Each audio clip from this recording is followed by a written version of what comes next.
The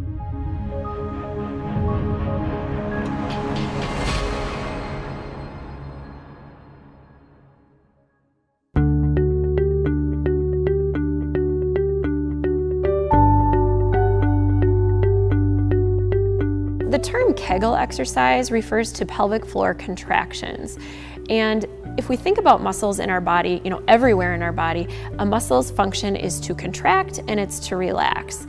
And the pelvic floor is no different. So Kegel exercises, or like I said, what I like to refer to as pelvic floor contraction, just refers to the pelvic floor muscles, the muscles in your pelvis that are providing support to the pelvic organs, contracting and relaxing. And a healthy pelvic floor should be able to contract, and just as importantly, it should be able to relax.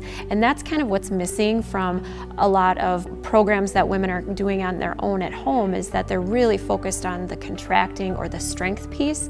And for me, when I'm working with a patient in the office, we're really talking about coordination, the ability to contract and the ability to relax.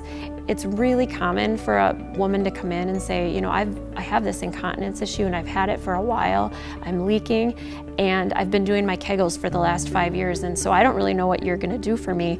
And we'll do the physical therapy pelvic exam, and what we find is that her pelvic floor is already quite tight. That's a really common symptom of having pelvic floor dysfunction, is having just tightness in the pelvic floor. So if we can get that tone to come down to a more healthy resting tone, then she'll have somewhere to contract to. The problem is they're often just already too tight. There's nowhere to do that contraction to. So if you go online and you're looking at trying to strengthen your pelvic floor, and it talks about tightening your pelvic floor or strengthening your pelvic floor, that's half the story. We really need to be able to contract, yes, very important, but we also need to be able to come back down to that healthy resting tone.